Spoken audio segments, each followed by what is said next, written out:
Hello students, so in this lecture we're going to talk about a new chapter, that is human health and disease. ठीक है? So let's start with the chapter. Now, when you talk about health, what does health mean? It does not simply means absence of disease or physical fitness. Health को आप सिर्फ ये नहीं बोल सकते हो absence of disease, अगर आपको डिसीज नहीं है तो आप हेल्दी हो, ठीक है? या फिर आप फिजिकल फिट नहीं हो तो आप फिजिकल फिट हो तो आप हेल्दी हो. No, it is a combination of all this things. जैसे कि हेल्थ की अगर बात करते हैं,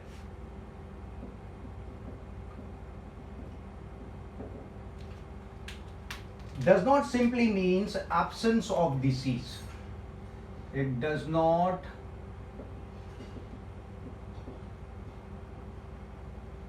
simply means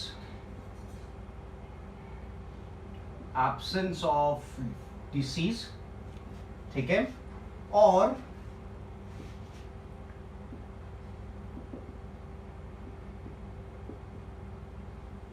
फिजिकल फिटनेस.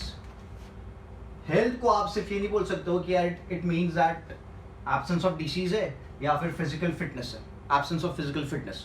उस हिसाब से आप हेल्थ को डिफाइन नहीं कर सकते हो. अगर हेल्थ को डिफाइन करना, the proper definition of health is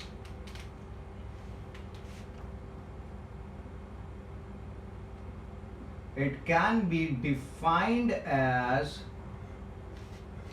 complete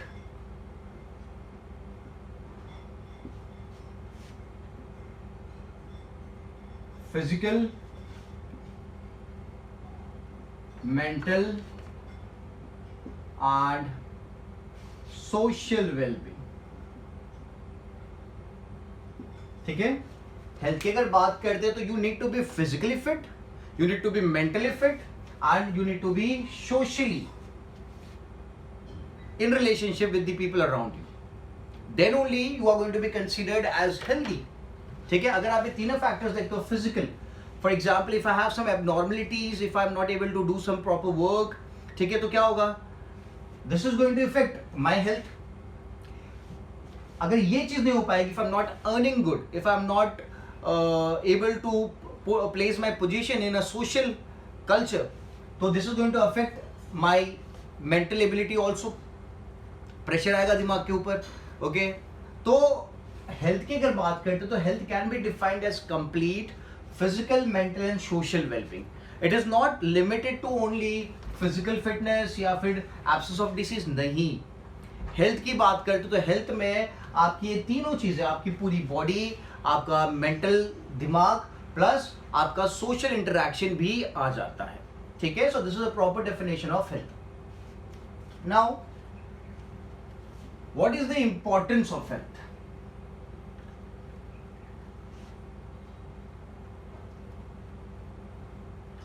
अगर इंपॉर्टेंस की बात करें तो हेल्थ का इंपॉर्टेंस क्या है?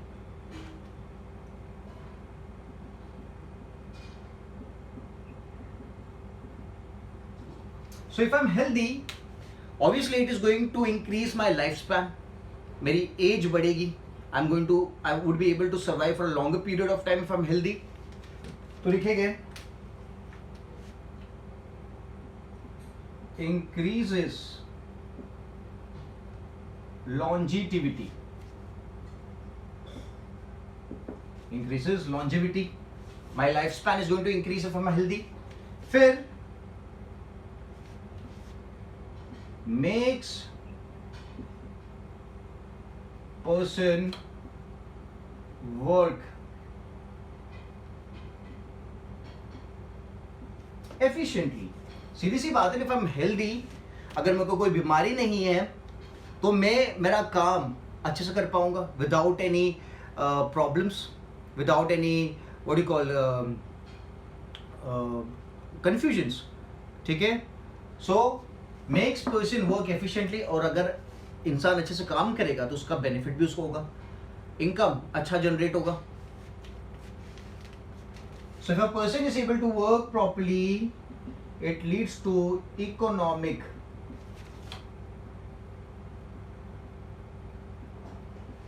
prosperity. It leads to economic prosperity. If I am not diseased, अगर मुझे कोई बीमारी नहीं, if I'm fit and fine, if I'm healthy, तो मैं अच्छे से काम कर पाऊंगा। अगर अच्छे से काम करूंगा तो मुझे बेनिफिट्स मिलेंगे, सैलरी अच्छा मिलेगा, जिसकी वजह से मैं क्या होऊंगा, इकोनॉमिक प्रॉस्पेरिटी हो जाएगी मेरी। ठीक है।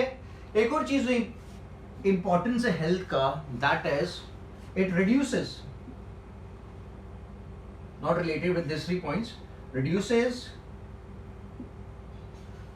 infant and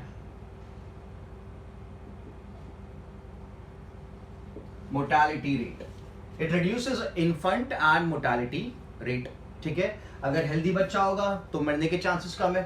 ठीक है। तो मोर्टैलिटी रेट है, दैट इज डेथ रेट, वो क्या हो जाएगी, डिक्रीज हो जाएगी। ठीक है।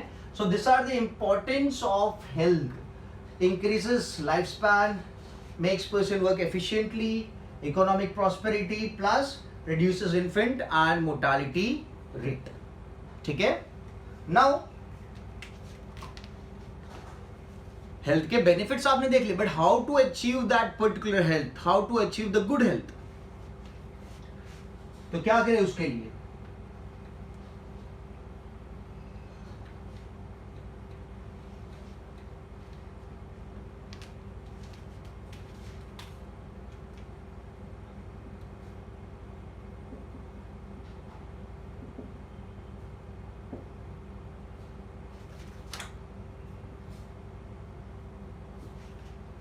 How to achieve good health. ठीक है।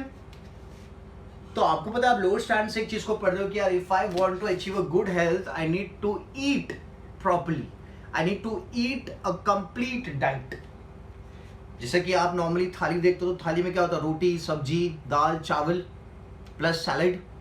तो ये क्या, ये कंप्लीट मील हो गया, ये कंप्लीट डाइट होगी। तो अगर मैं प्रॉपर्ली इन चीजों को कंज्यूम कर रहा हूं तो क्या होगा, this is going to give me a good health. How to achieve a good health? The first point is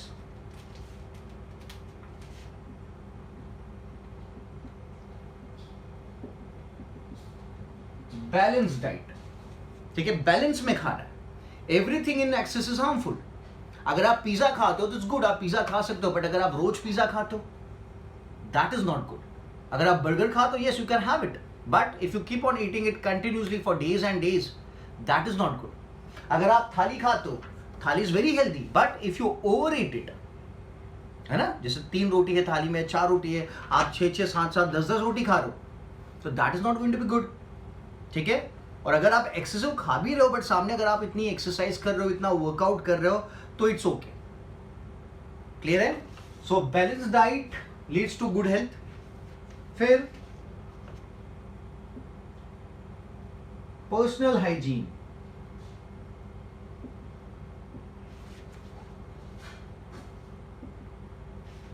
personal hygiene also leads to good health. अभी तो पर्सनल हाइजीन का we are taking a lot of care, sanitise कर रहे हैं, hand wash कर रहे हैं। ठीक है। तो इससे क्या हो रहा है, वी आर गेटिंग और वी आर अवे और we are the chances of getting corona is less because we are maintaining hygiene conditions right now. ठीक है। तीसरी पॉइंट, सबसे इंपॉर्टेंट पॉइंट बोल सकते हो आप इसको, regular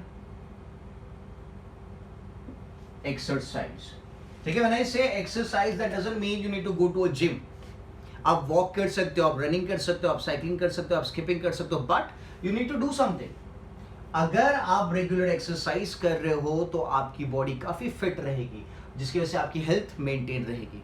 and if you are fit you are away from diseases, if you are fit you are away from corona. ठीक है। सो रेगुलर एक्सरसाइज, उसमें अगर सबसे इफेक्टिव या सबसे ओल्डेस्ट फॉर्म ऑफ एक्सरसाइज की मैं बात करूं, दैट इज योगा। ठीक है। योगा की अगर बात करते तो yoga has been practice from many years, time immemorial आप बोल सकते हो, याद नहीं तब से योगा चल रहा है इंडिया के अंदर। अभी इंडिया में योगा बंद हो चुका है, काफी कम लोग योगा प्रैक्टिस करते हैं, बट योगा का जो क्रेज है आउट ऑफ इंडिया ज्यादा है, because those people they know the awareness of yoga, they know the benefits of yoga. So इसलिए those people out of India people do a lot of yoga. ठीक है। India में है but इतना ज्यादा लोगों को अवेयरनेस नहीं है, द बेनिफिट्स के बारे में नहीं पता या टाइम नहीं है, they don't do yoga, but any exercise will do. Yoga is one of the oldest forms, okay, and it's very beneficial. तो आप योगा भी कर सकते हो, देन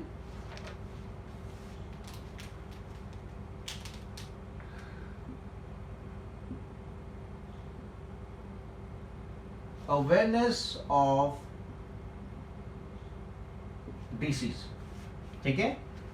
जैसे अभी कोरोना के बारे में अपन को अवेयरनेस है या कोई भी डिसीज के बारे में आपको अवेयरनेस है तो क्या होगा, आप अलर्ट हो जाओगे ना। जैसे अभी आप अलर्ट हो, आप मास्क पहनते हो, आप ग्लव्स पहनते हो, आप सैनिटाइज करते हो, because you are aware about the corona virus and its consequences, क्या हो सकता है कोरोना वायरस से, ठीक है।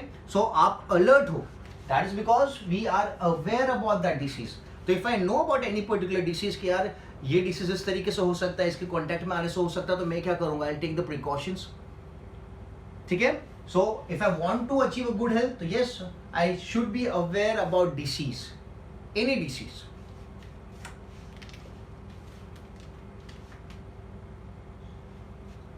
ठीक है। Then vaccinations are very important. Vaccination का मतलब आप सबको पता है, या फिर I can use another term, that is immunisation, that is immunisation, vaccination and immunisation, ठीक है। You people are in 12th standard, तो आपको वैक्सीनेशन और इम्यूनाइजेशन का मतलब पता ही होगा, ठीक है। You make your body alert और you make your memory know about that particular virus in advance, that is vaccination. Then proper disposal of waste, so this is also one of the important point, ठीक है, कि जो waste है उसको properly dispose करना है। if I keep on storing the waste at my home, क्या होगा, chances of disease would increase ना। वो जो भी वेस्ट है आपका वो सड़ेगा, फर्मेंटेशन होगा, बैक्टीरियाज आएंगे, फ्लीज आएगी, ओके, उसके ऊपर बैठेगी, आपके खाने पे बैठेगी, आपको आपके खाने को इन्फेस्ट कर सकती है, ठीक है। So proper disposal of waste is very very important, we need to be very much aware, ठीक है। सी पहले के टाइम पे क्या होता था, in the earlier times, talking about excretion, ठीक है, तो people use to move out of the home, लोग बाहर जाके एक्सक्रीट करते थे। टॉकिंग अबाउट द वॉशरूम्स, शौचालय घर में नहीं होते थे, लोग बाहर जाके एक्सक्रीशन करते थे, बाहर जाके पॉटी करते थे, ठीक है। अभी के टाइम में क्या हो चुका है, आपके बेडरूम में वॉशरूम लगा हुआ है, आप वॉशरूम में चले गए, आप एक्सक्रीट कर दिया, ठीक है। तो ये जो गंदगी है, एक्सक्रीशन आप कर रहे हो, जो भी है, वहां पे क्या हो रहा है, lots of bacterias are found at that particular room, जो आपका वॉशरूम है।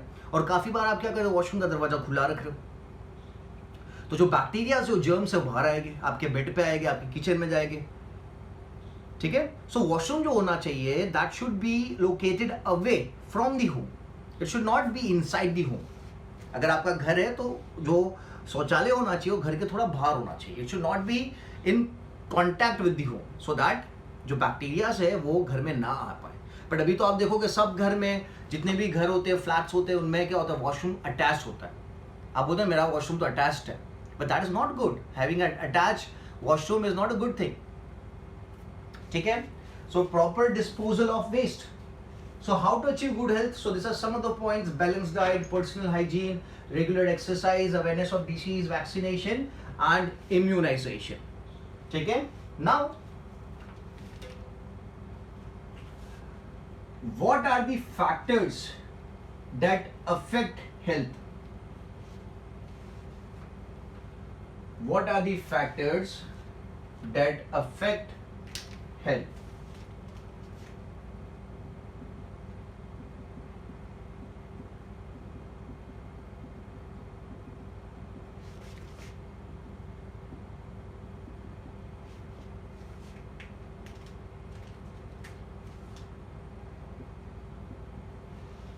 So one of the factor which cannot be cured actually, उसको आप ठीक नहीं कर सकते हो, that is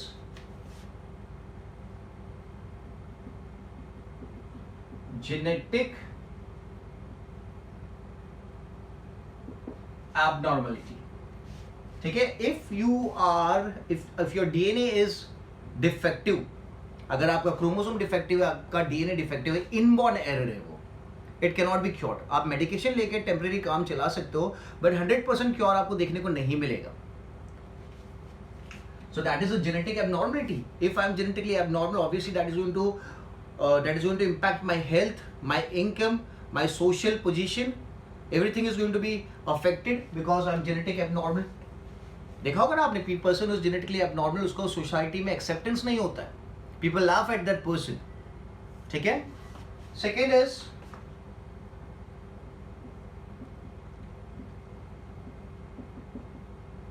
infections. Infection, bacterial infection है, viral infection है, ठीक है? So that is going to affect the health. Then ये पॉइंट भी सबसे इंपॉर्टेंट है और आज के टाइम में ये पॉइंट जो है दैट इज हाईली अफेक्टेड और highly altered, that is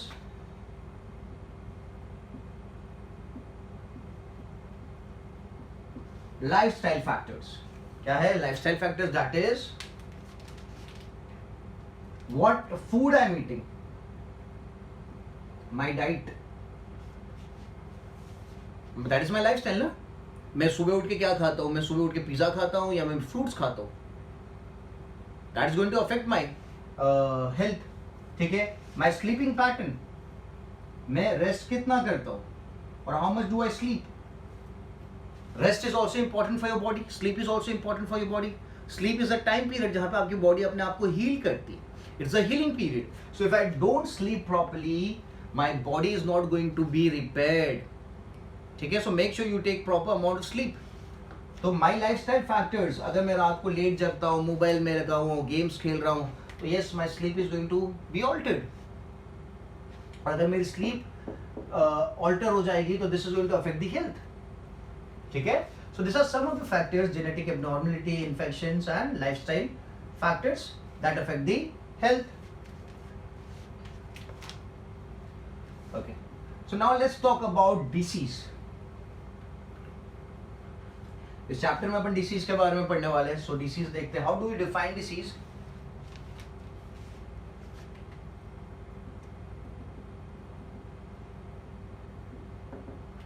so it is a state or condition. It is a state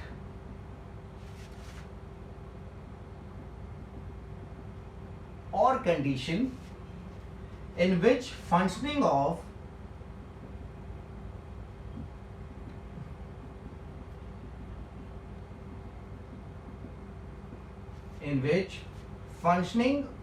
one or more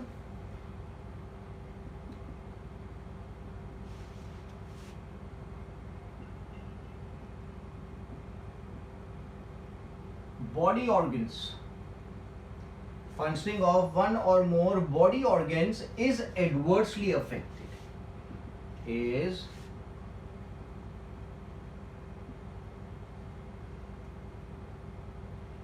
adversely affected, showing certain signs or symptoms. Affected, showing certain signs या फिर symptoms. ठीक है? सो disease को define कैसे करेंगे? It is a state or condition in which functioning of one or more body organs is adversely affected. ठीक है? जो बैक्टीरिया आपकी बॉडी में आया है, जो वायरस आपकी बॉडी में आया है, वो आपकी टिश्यू को, आपकी बॉडी को डैमेज करेगा. तो क्या होगा? It shows adverse condition of your tissue or your body organs, showing certain signs or symptoms. When the tissue is damaged, when your body organs are damaged, some symptoms are going to occur. ठीक है? और disease cause करेगा कौन? तो यहां पे एक और टर्म लिख देंगे, that is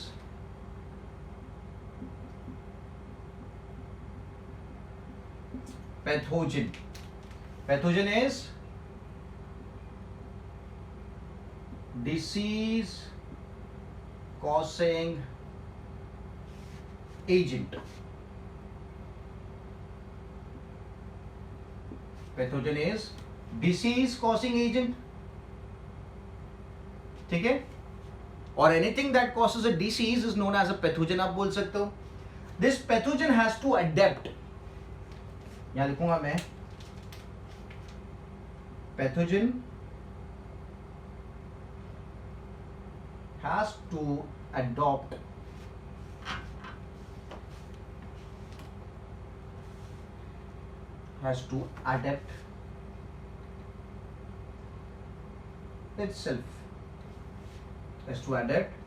itself according to environment of host.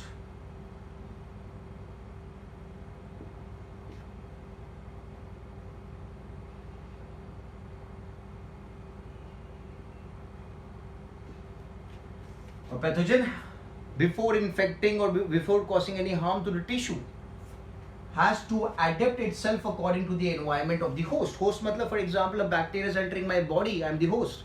If a virus is entering my body, I am the host. ठीक है? So has to adapt itself according to the environment of the host. ठीक है? So pathogen is a disease causing agent or anything that causes harm is known as a pathogen. So now let's talk about types of disease.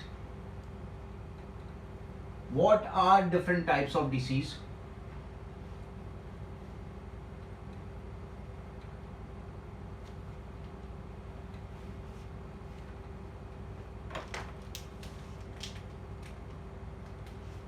Okay, so let's start types.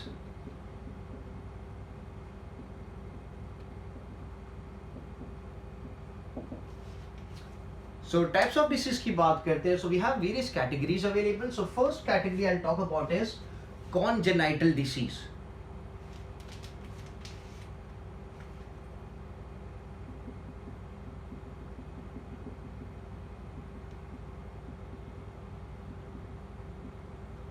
Congenital disease. ठीक है? So this is a disease which is present by birth. We'll put it as disease present by birth or inherited from parents.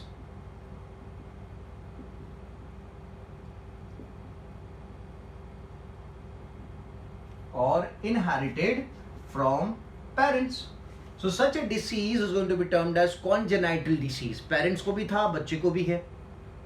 ठीक है? मतलब बच्चा born हुआ तब से that disease is with the kid. So that is known as the congenital disease. इसके example काफी सारे हैं. But I'll talk about some of the examples. जैसे कि there is Turner syndrome.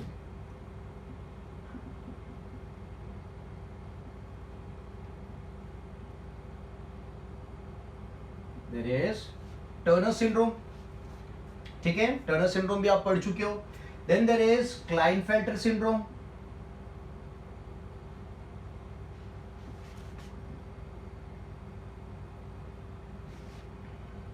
There is Klinefelter syndrome. ठीक है? So all these syndromes मैं mention कर रहा हूँ, they have genetic defect. A person with a genetic defect would have the syndromes. Or we can also put it as alkaptonuria. Alkaptonuria.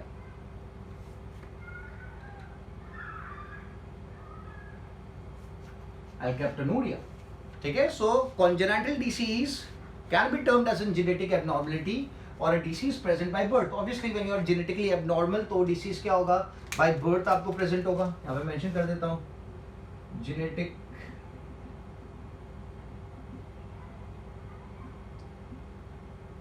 Genetically abnormal. ठीक है? Another category of disease is acquired disease.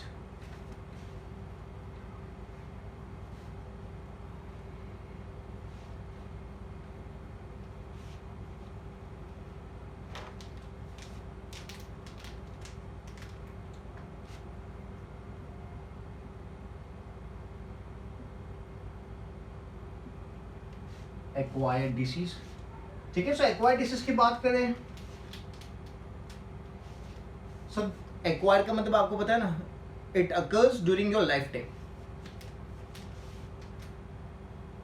It occurs during life time, various agents की वजह से वो आपको हो सकता है, हो भी सकता है, नहीं भी हो सकता है, ठीक है, it occurs during life time. Acquired disease को फर्दर डिफरेंशिएट कर सकते हैं as the communicable, this can be further differentiated as communicable as well as infectious disease, communicable as well as infectious disease।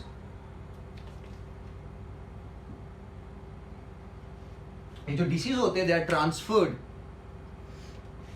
From one person to the another. This disease are transferred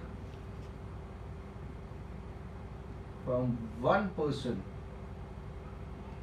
to another, ठीक है। So such a disease is going to be termed as the communicable or the infectious disease। Some of the examples are, very common examples are influenza। So we have the example influenza, then there is common cold and tuberculosis।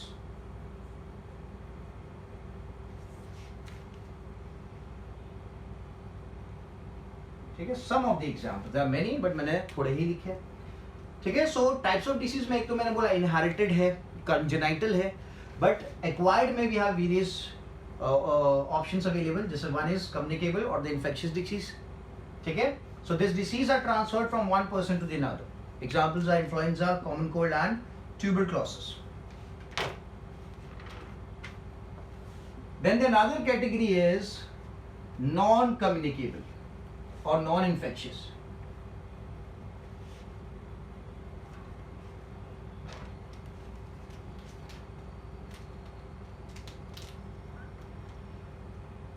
So non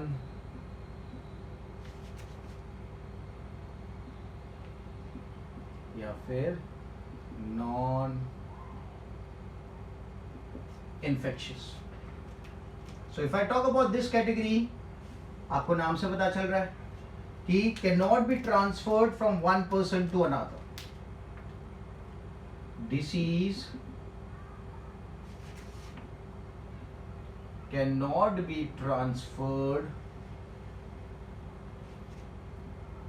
from one person to another. नाम से ही non communicable मतलब transfer नहीं होगा from one person to another, ठीक है। सो इसके अंदर we have further categories. Non communicable disease have further more alternates, further more options, जैसे कि there is deficiency disease, there is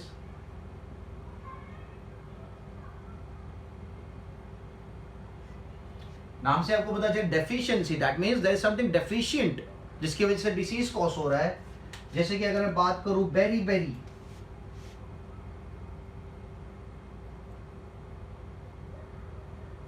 so beriberi नाम का जो डिसीज है that is being caused due to the deficiency of vitamin B1।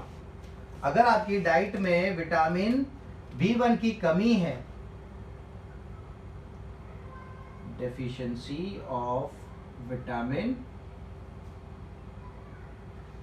B1, सो जो disease आपको होगा that is going to be beriberi, ठीक है। Then there is another disease known as scurvy.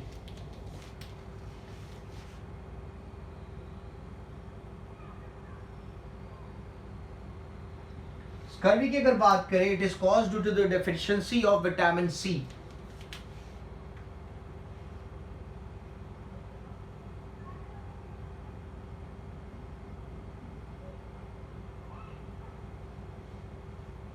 Deficiency of vitamin C,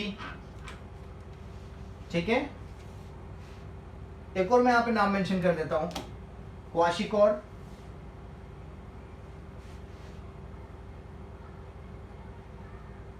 जो भी disease में बोल रहा हूं they are not transmitted.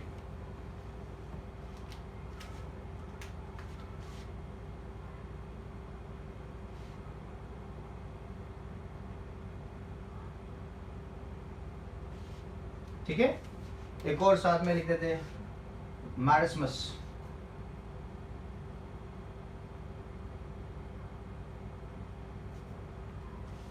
So these are the diseases which are caused due to protein energy malnourishment or malnutrition, deficiency of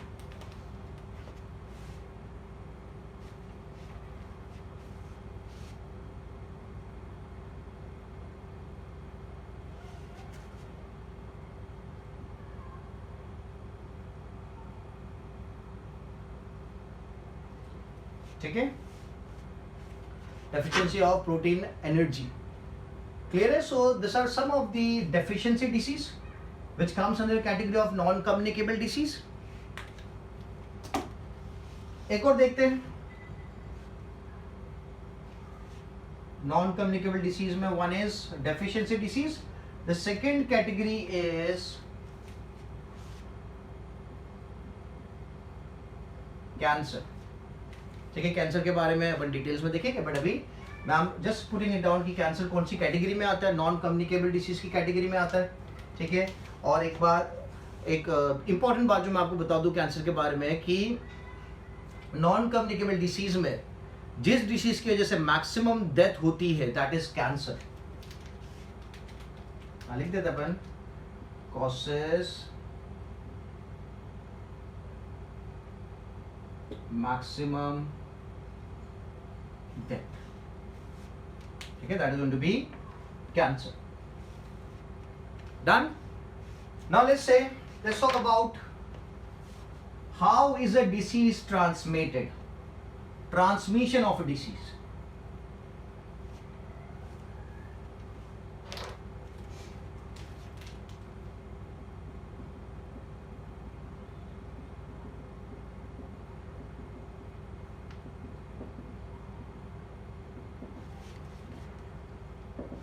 ठीक है, सो जो transmission that is how does it infect others, how it is transmitted. So they can B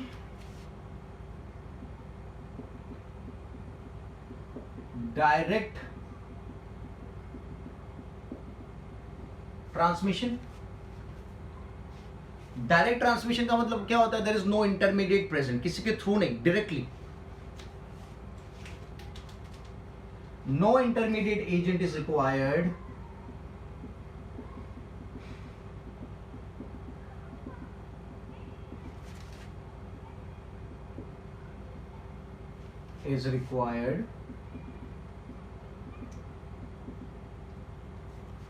for transmission of a pathogen.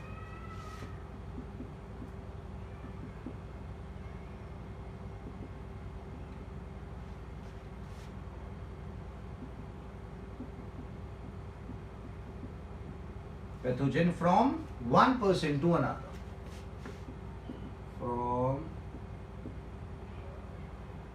one person to another. ठीक है, so that is going to be termed as a direct transmission. ठीक है, that is going to be termed as a direct transmission. अगर कोई agent बीच में intermediate involve नहीं होता है, so we term it as direct transmission. ठीक है, तो सम ऑफ द एग्जांपल्स अगर देखें,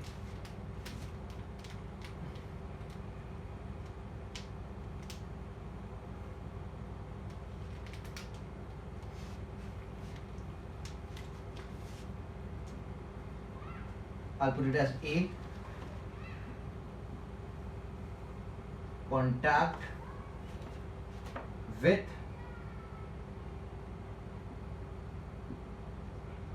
infected person. अगर infected person के कांटेक्ट में आने से डिसीज हो रहा है, जैसे कि एग्जांपल लेते हैं चिकन पॉक्स से.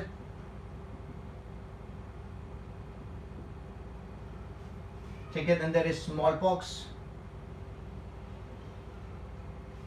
ठीक है, या फिर we can also put it as under a category contact with soil. अगर आप सॉइल के कांटेक्ट में आ गए तो क्या हो सकता है? So there is tetanus.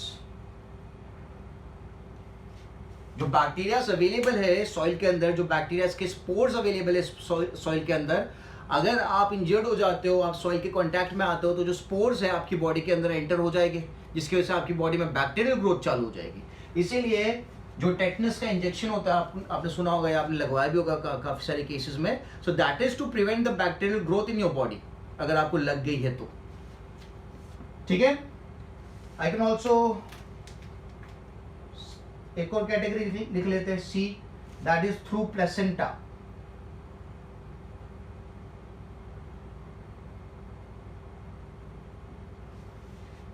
Through placenta, for example इस mother, if mother is infected, तो the pathogen can enter the baby through the placenta. ठीक है, एग्जाम्पल यहां पे मेंशन कर देता हूं मैं, एड्स है, या फिर देयर इज जर्मन मीसल्स। क्या है? German Meselson. ठीक है, सो ये डायरेक्ट ट्रांसमिशन की बात हो रही है। एक और कैटेगरी दिखा देता हूं यहां पे, बाइट ऑफ एनिमल से भी फैल सकता है डायरेक्टली।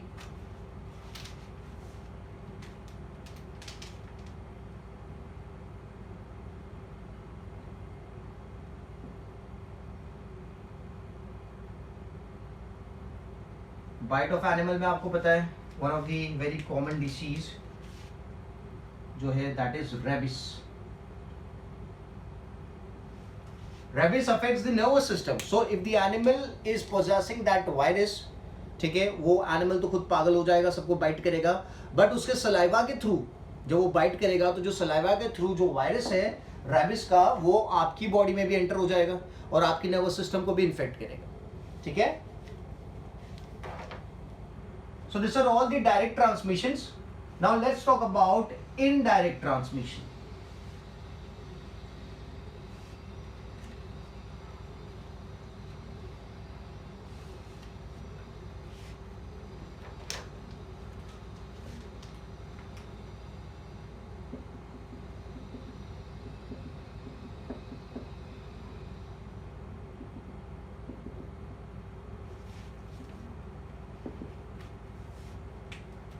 मतलब नाम में आपको पता चल गया है, an intermediate is required for the transmission and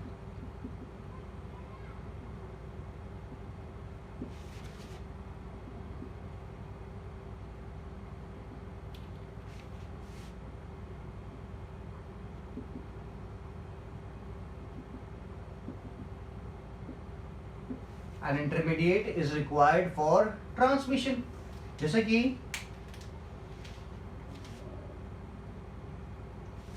arthropod vectors, vectors का मतलब अभी तक आपको पता होना चाहिए व्हीकल जिसके थ्रू पैथोजेंस ट्रैवल कर सकते हैं। सो आर्थ्रोपोड वेक्टर, आर्थ्रोपोड आपको पता है इंसेक्ट्स होते हैं। सो आर्थ्रोपोड वेक्टर की अगर बात करें तो इसके एग्जाम्पल में we can put the female anopheles mosquito,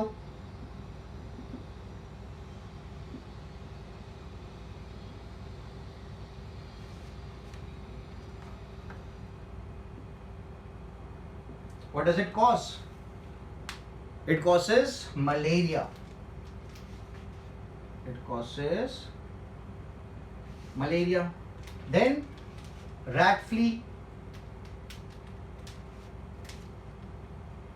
I'm talking about the insects. Mosquito is an insect, the rat flea is the insect. Rat flea से कौन सा डिसीज हो रहा है? So it leads to the plague. ठीक है, and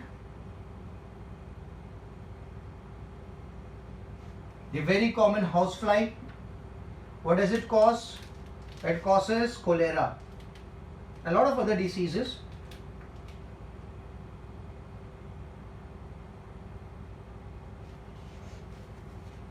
ठीक है, so यहाँ पे there is an intermediate is required for transmission.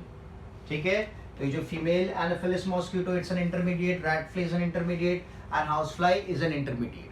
ठीक है, ये जो फॉर एग्जांपल जो मलेरिया का प्रोटोजोन है वो इसको भी इन्फेक्ट करता है, एनाफिलिस मॉस्किटो को भी इन्फेक्ट करता है, ह्यूमन को भी इन्फेक्ट करता है। मतलब उसको अगर अपनी लाइफ साइकिल कंप्लीट करनी है तो उसको मॉस्किटो भी चाहिए और उसको ह्यूमन होस्ट भी चाहिए। अगर दोनों में से एक अनअवेलेबल होगा तो वो अपनी लाइफ साइकिल कंप्लीट नहीं कर पाएगा। Then there could be a airborne disease.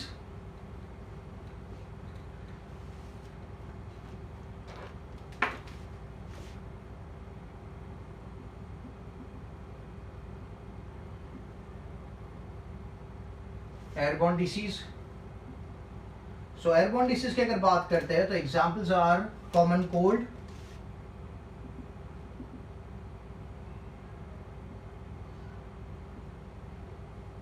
then there is pneumonia. ये सब डिसीज के बारे में आपने सुन रखा है।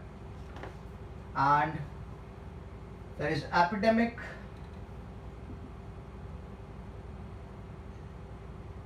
thymus.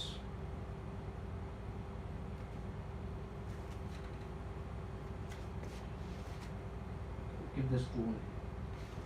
Okay, so there is common cold and pneumonia which is airborne. Then we have some human carriers as well जो काम कर रहे हैं as the vector. So human carriers वाले डिसीज की अगर बात करें सो देयर इज टाइफॉइड,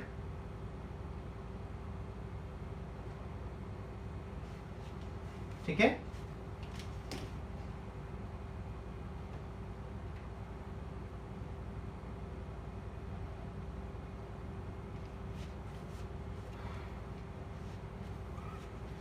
डन। सो ये डायरेक्ट टू इनडायरेक्ट ट्रांसमिशन की बात हो गई। Now how does a pathogen cause a disease? ऐसा तो क्या पैथोजन कॉज कर रहा है बॉडी के अंदर जिसकी वजह से डिसीज हो रही है?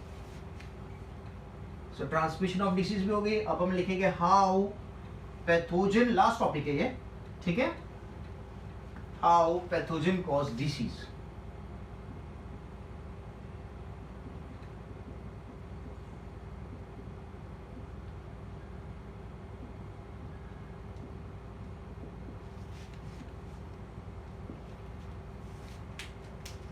सो एक चीज तो वो ये कर सकते हैं, they can cause damage of the tissue, body में एंटर होने के बाद वो टिश्यू को डैमेज कर सकते हैं। So will put it as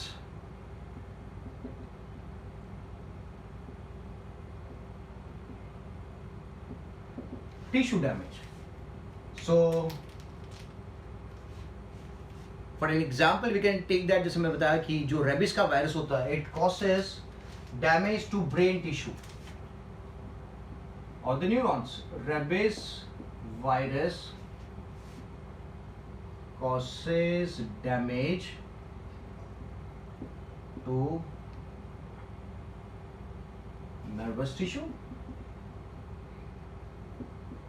या फिर ब्रेन आप बोल सकते हो, ठीक है। दूसरा क्या कर सकता है, दूसरा किस तरीके से हार्म कॉज कर सकता है? एक तो मैंने बता दिया टिश्यू को डैमेज कर सकता है। दूसरा तरीका है that is toxin secretion, that is toxin secretion, toxin चीजों को सिक्रीट कर सकता है। सो ईदर इट कुड बी, दो तरीके हो सकते हैं, एक्सोटॉक्सिन, क्या है एक्सोटॉक्सिन। एक्सोटॉक्सिन का मतलब क्या हो गया, टॉक्सिन इज रिलीज्ड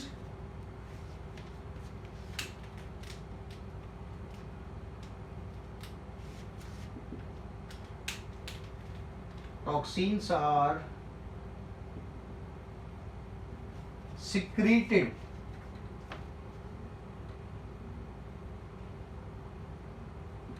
जो ऑर्गेनिज्म है, जो पैथोजन है बॉडी में एंटर हो गया, टॉक्सिन को सिक्रीट कर रहा है। टॉक्सिन्स आर सिक्रीटेड और released from the body of pathogen, और ये टॉक्सिन क्या करेगा, बॉडी पे हार्म कॉज करेगा। एग्जाम्पल अगर देखें, so there is tetanus, and diphtheria.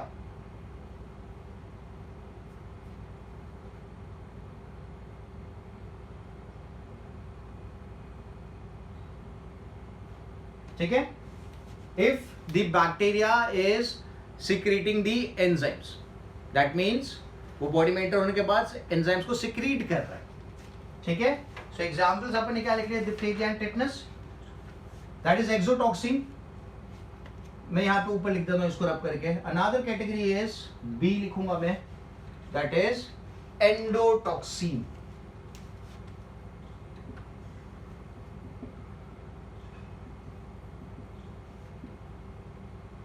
So we have exotoxin, endotoxin. यहाँ पे the bacteria is not, the pathogen is not going to secrete or release the enzyme. यहाँ पे क्या होगा, जब माइक्रो ऑर्गेनिज्म की डेथ होगी ना, तब उसकी बॉडी में से टॉक्सिन्स रिलीज हो गए. The bacteria is not secreting. Secrete करना एक अलग चीज हुई, और मर जाने के बाद जो केमिकल्स निकल रहे हैं उससे बॉडी को अगर हार्म हो रहा है, so that is going to be termed as endotoxin. तो लिखेंगे toxins are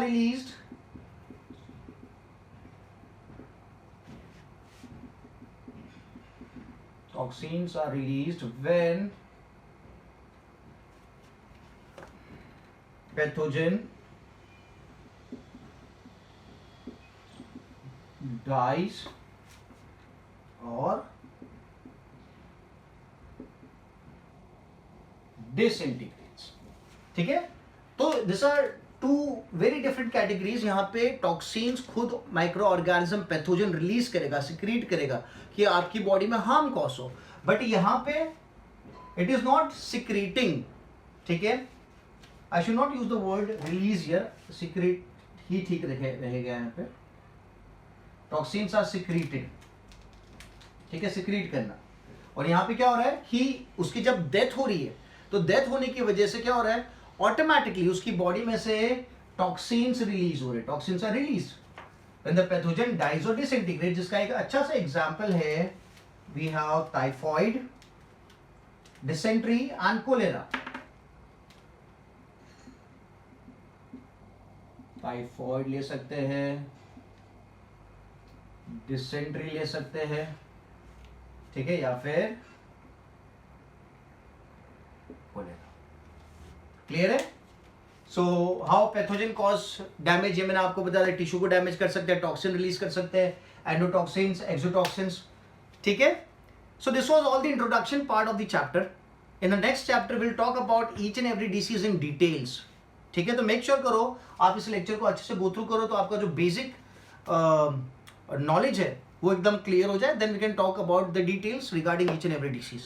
ठीक है, so once you watch the lecture, आपको नोट्स बनानी है, उसके फोटोग्राफ क्लिक करके मुझे भेजना है.